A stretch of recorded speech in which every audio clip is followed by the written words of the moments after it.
Face to Face with Rashi. Shall we begin? Let's begin now.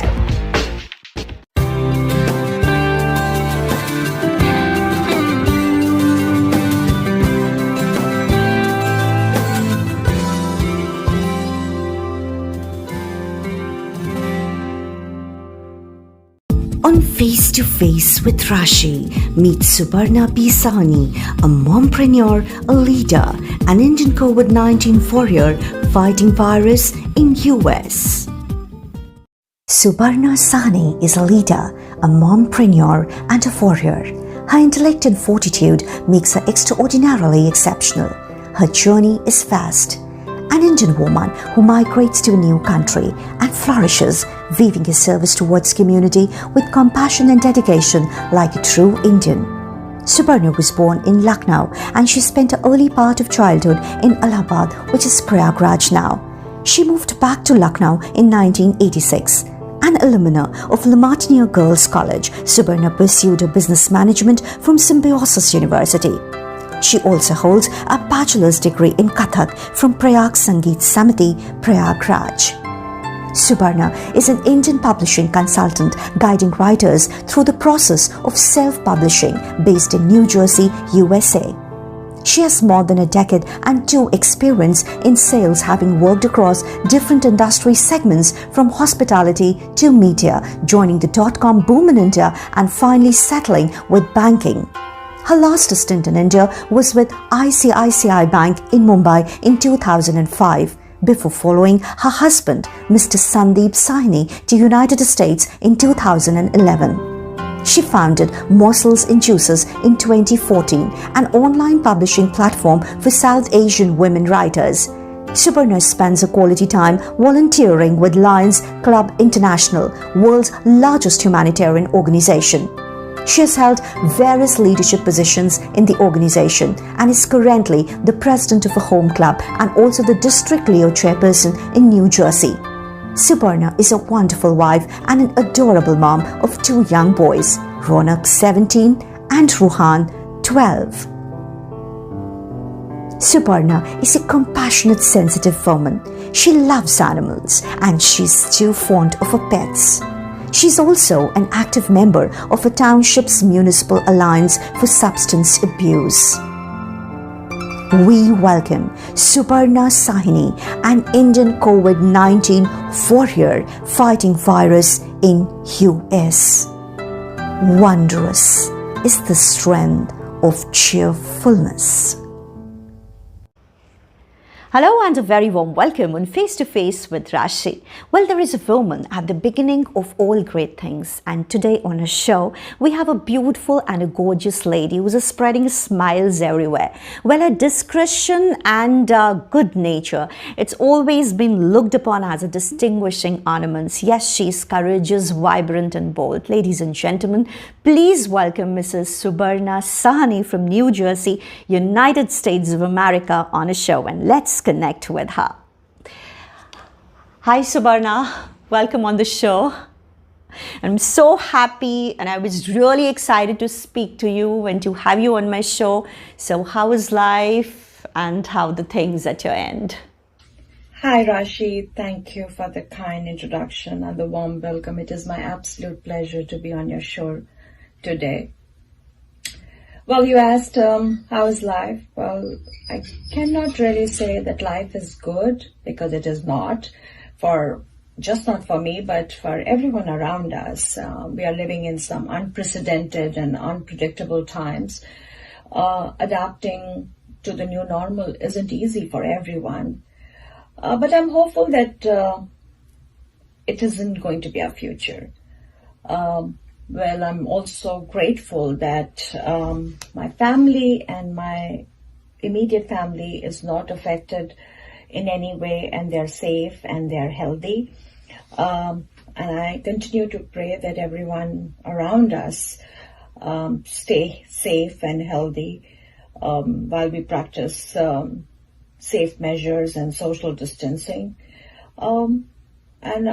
I'm just praying that we should have the new vaccine soon so that life can go back to our new normal. Thank you.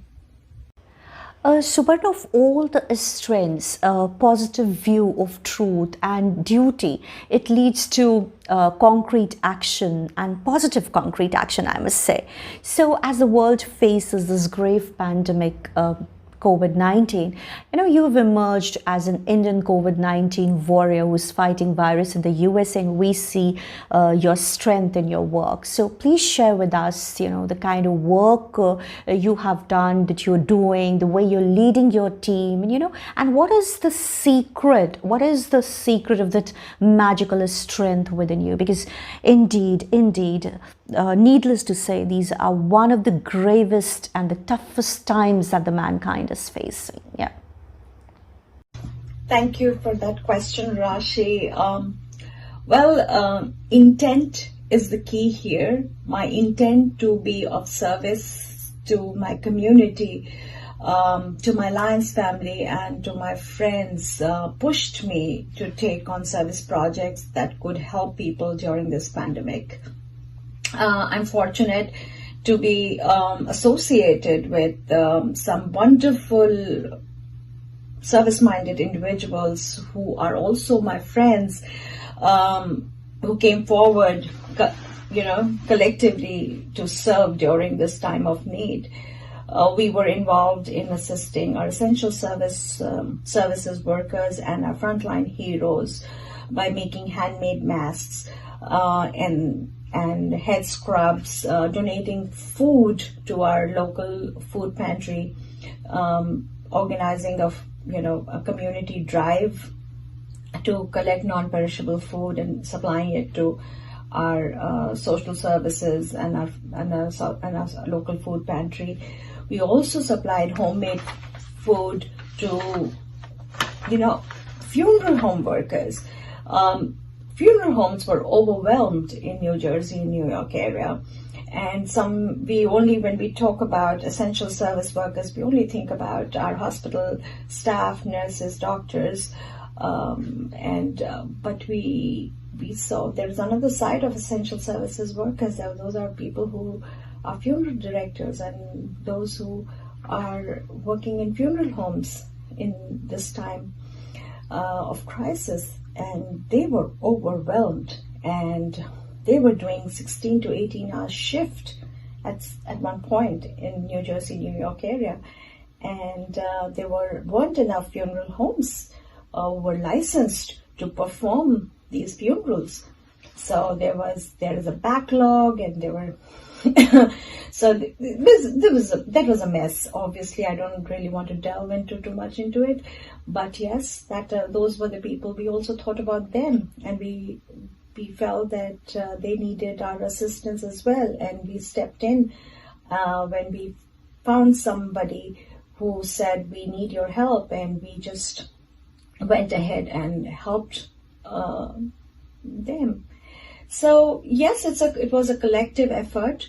As far as I'm concerned, I just had a vision that this is the time for us to be together and do something and step up and do something for our community.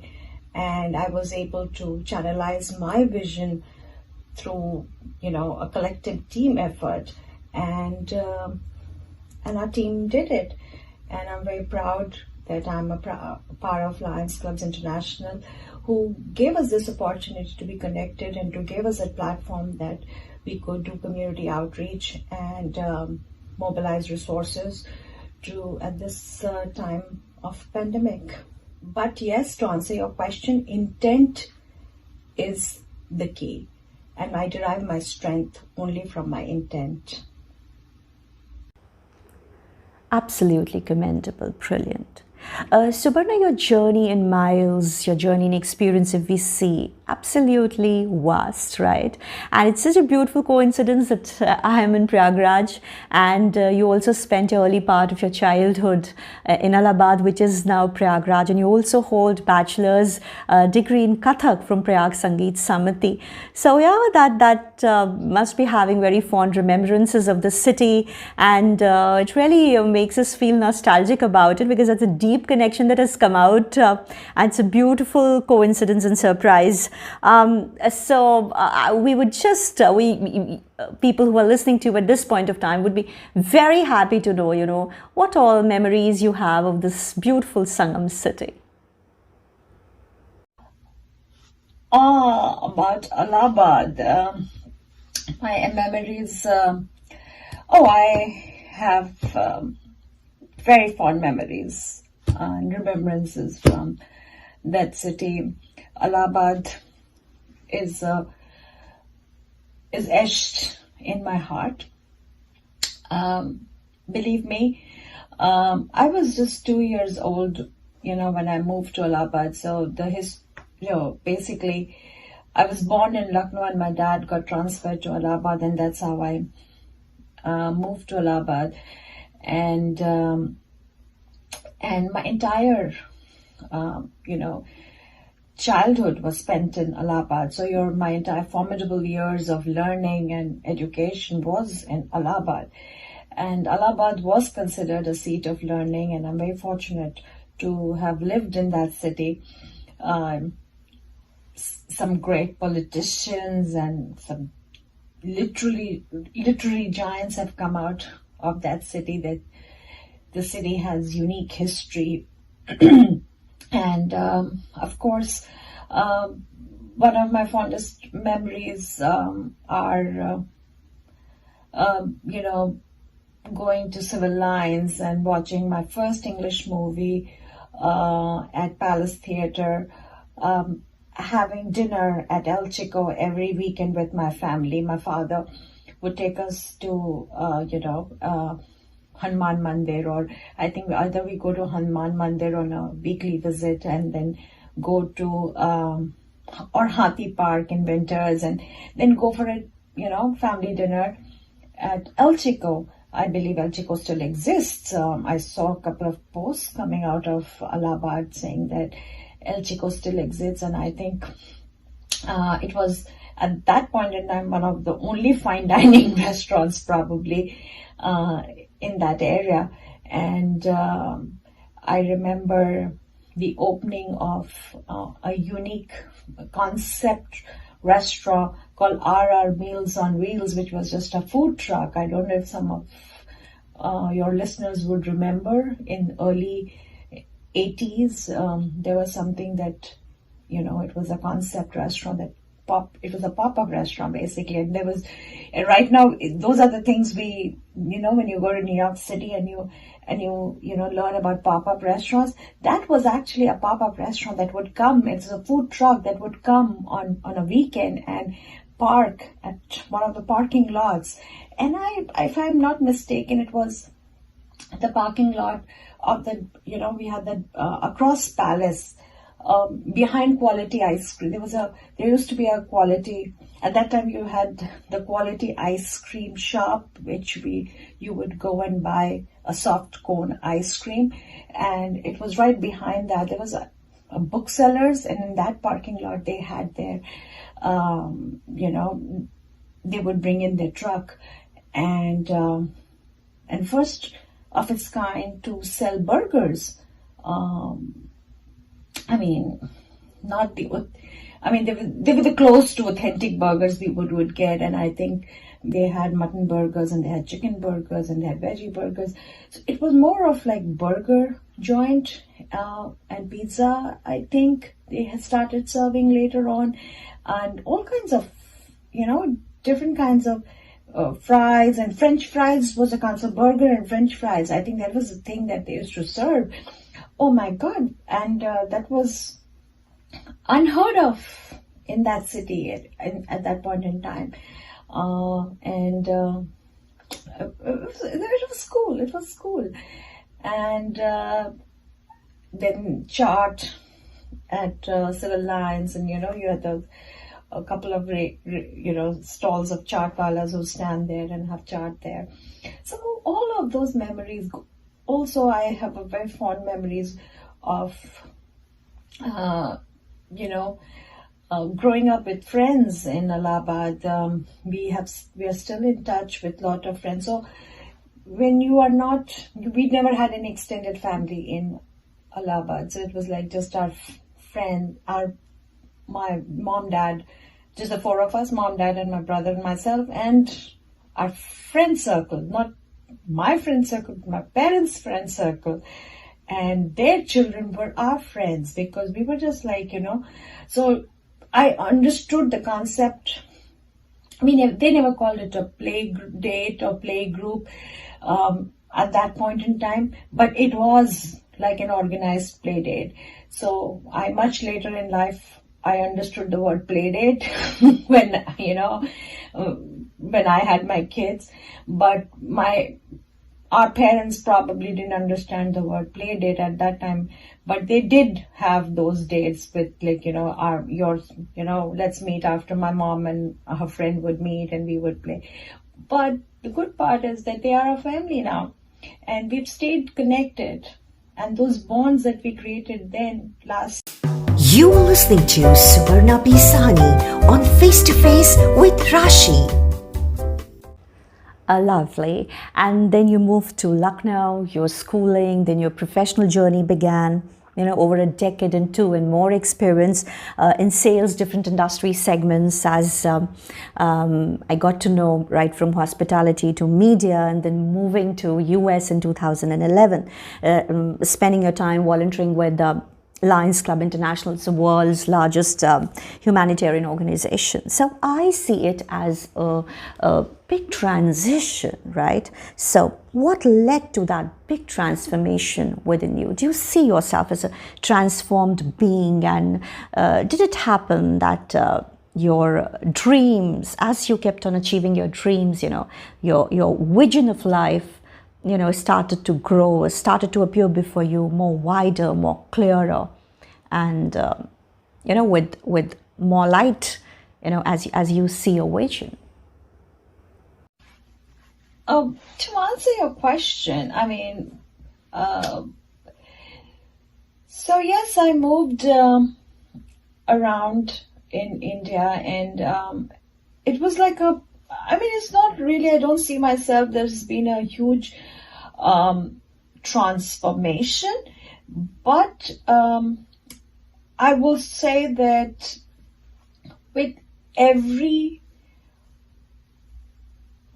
move that I made, so here's in Lucknow, from Lucknow I moved to Delhi, from Delhi I moved in all those years, in between I got married, I moved to Mumbai, and I was working in Mumbai, and so of course across different industry segments and so on and so forth. And then I moved to U.S. It was not by choice. It was basically, I mean, if I were to look at it as a family, as a woman, it was kind of forced onto me, because honestly speaking, I really didn't want to break apart my family because my husband had to move, and he was moving anyway. So because it was a huge boost for his career, and most, even it wasn't like, if you were to look at it, it was, if I were to just leave his career aside, he also had no choice because his clients were here and he had to make that move, and he moved. So now I had two choices. I had either to stay back in India and see what best I can do, and or move with him, and that is the choice I made, that I will not break apart my family. And in fact, honestly, I had already, almost in the verge of, had decided, had quit my job, and in terms of leave my career and looking at picking up something else, as which could be to follow my passion basically. And I was already exploring that aspect, and in Mumbai. And then of course our move happened, and I moved to the US, working with Lions Clubs International as volunteer. So it came much later. It came out 3 years later after I moved to Mumbai, moved to New Jersey. So in those 3 years, first of all, to get my kids to, to have a stable life. My older one was like in second grade when he joined here. So obviously I had to give him that stability that he is kind of, fine and he is settling in, because for him, he was 7 years old. So it was a huge transition, not so much for my younger one because he was only 2.5 years old when he moved. So it was pretty much, easy for him. But my older one was almost like 7+, and I was little apprehensive that how he will adjust, because he had just started going to a school back home, and he had started to make new friends. He had a nice adjusted life, and he was used to a certain way of living in India. And suddenly here it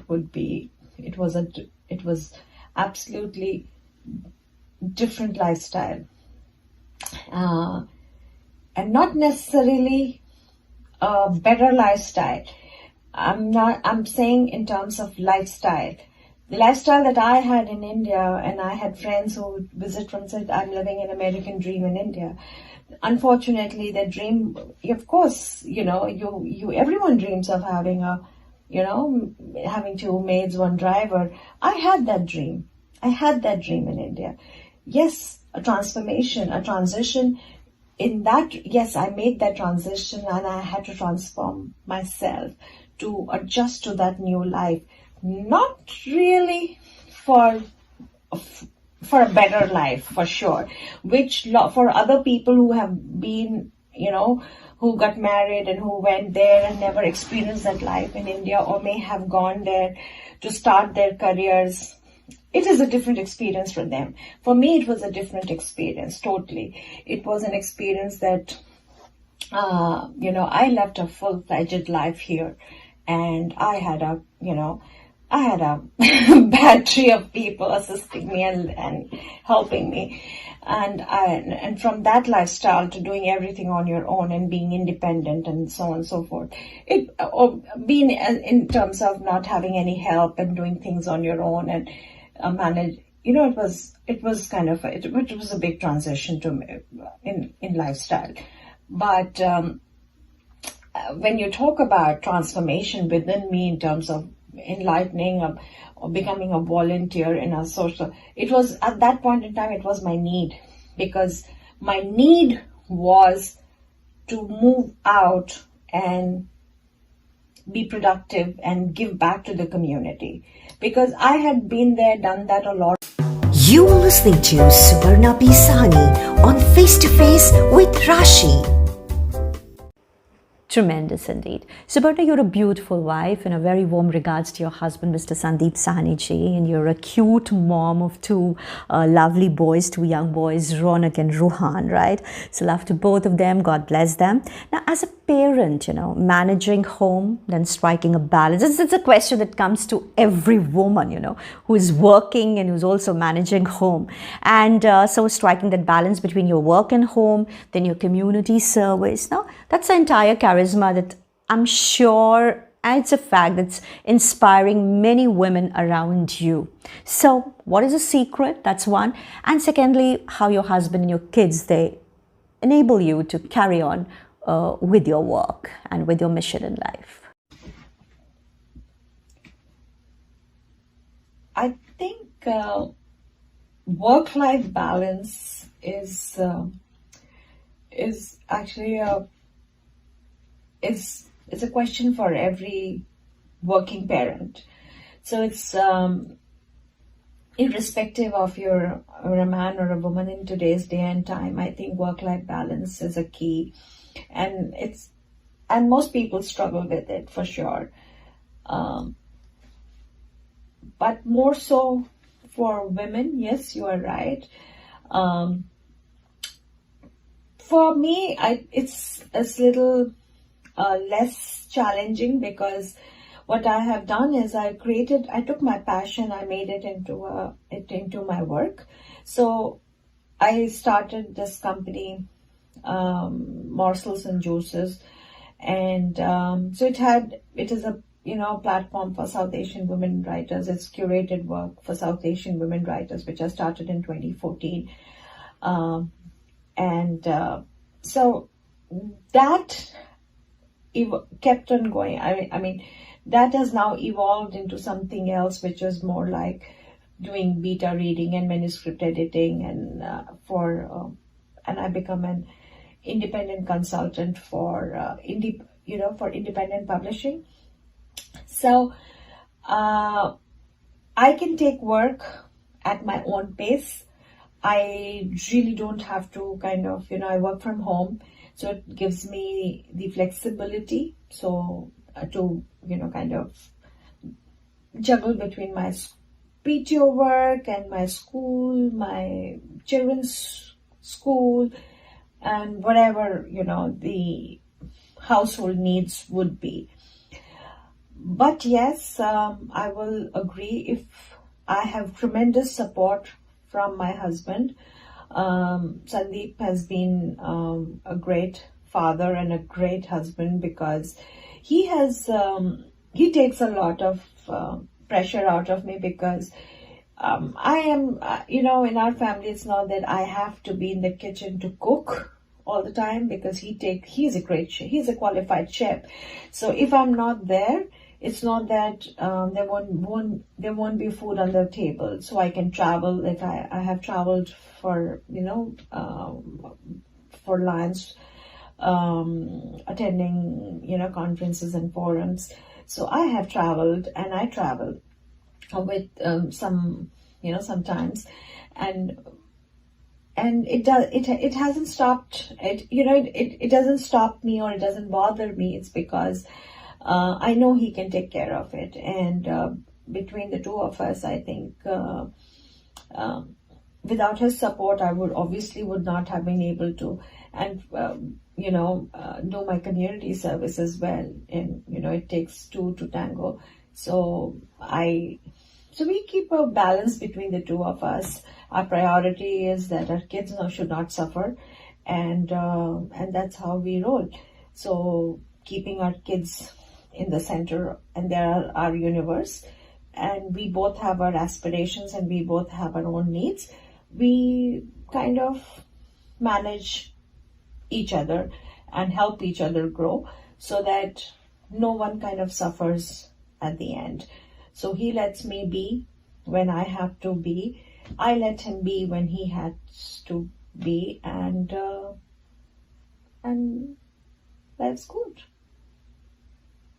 You are listening to Subarna Sahni on Face to Face with Rashi. Now, love for your passion. That's your dance, your reading, writing, singing. So how you spare time for your creativity, how you take your creative flight, despite the fact that you keep so busy and occupied with your work and many other things in life.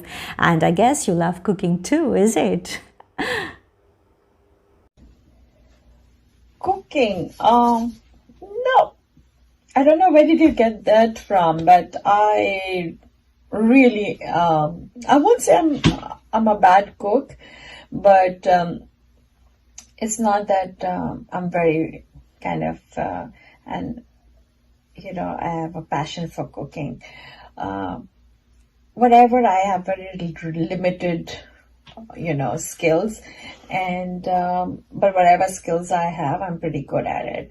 So I make few dishes, and those turn out to be pretty nice, and my family is happy and happy.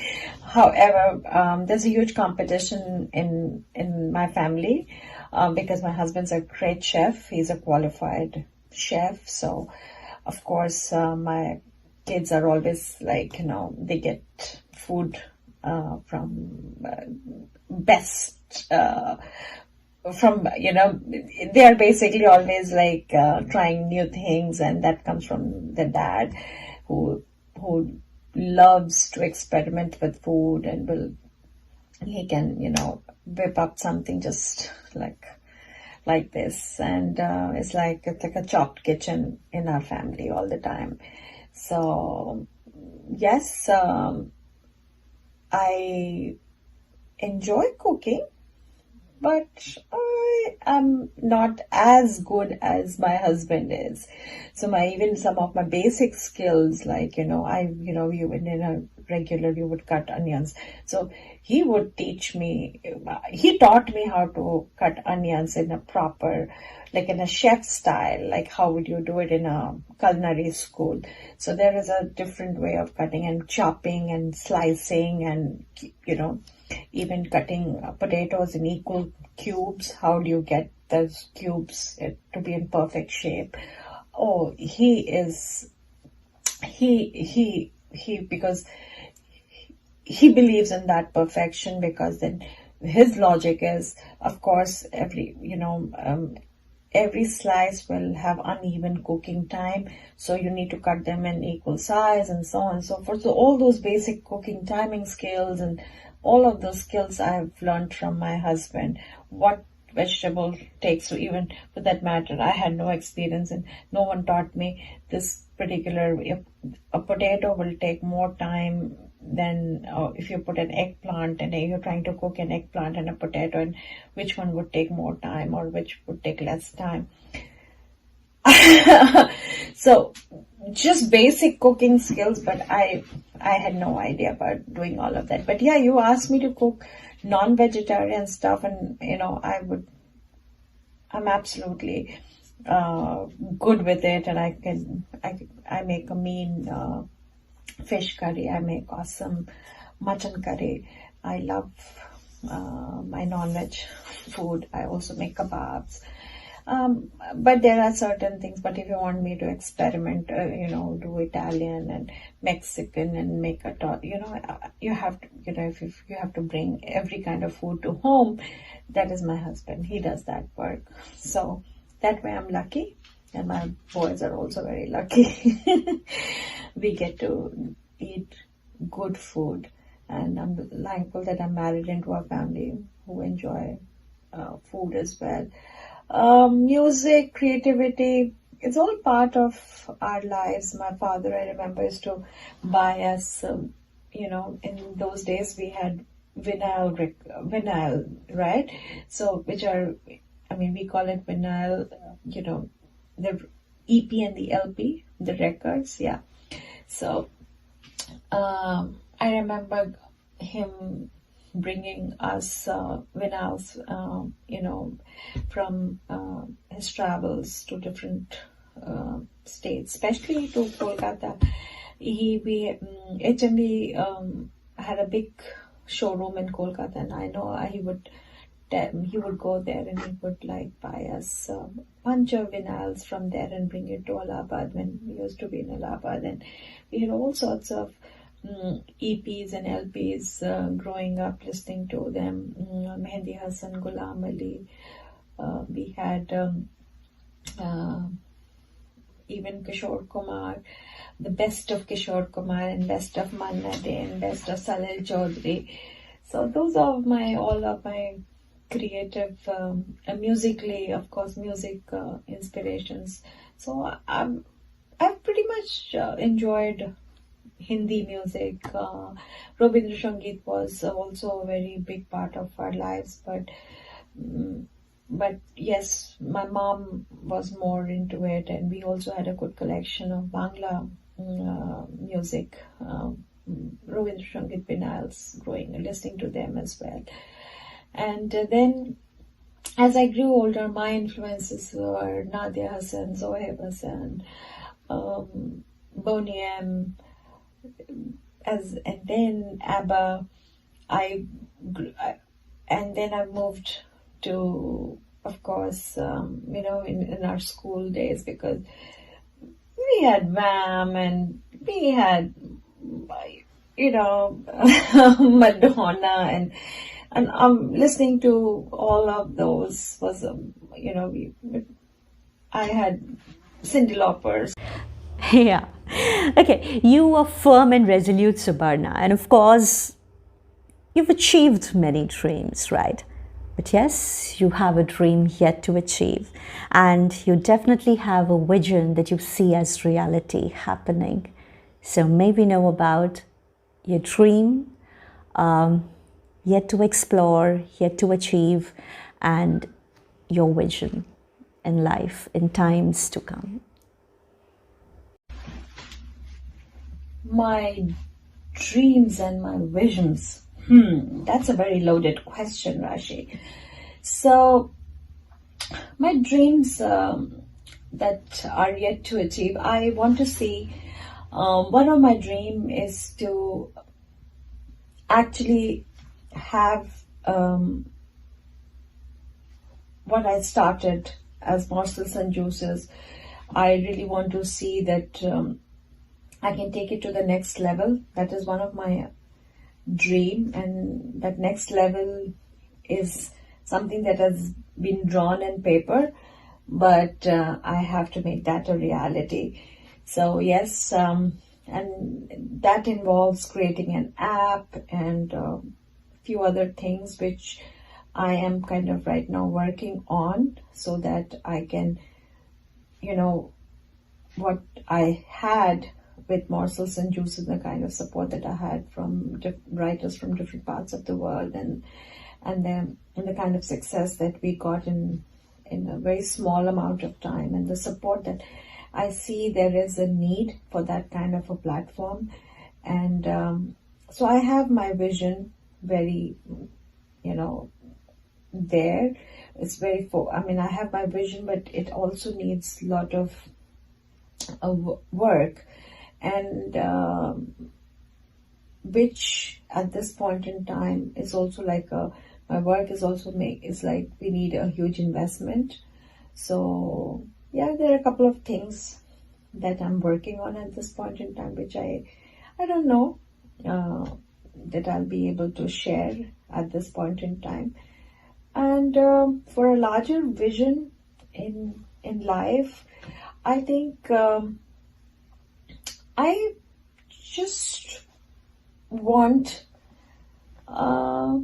to be someone who leaves this world satisfied. That's my larger vision in life, that I want to leave this world feeling satisfied, that I did what I came here to do. I am not a person who I don't want to leave with any regrets. So I want somebody to have enjoyed life. I want to be somebody who has had some purpose in life, and I fulfill that purpose. And before I leave, I just want to be content. In a lot of respect, I am content. Actually, honestly speaking, I'm very content at this point in time. But yes, there are small little things, like few dreams that are still to be kind of achieved. So I'm just working on that. And once they are done, I think I can call myself checked. You are listening to Subarna Sahni on Face to Face with Rashi.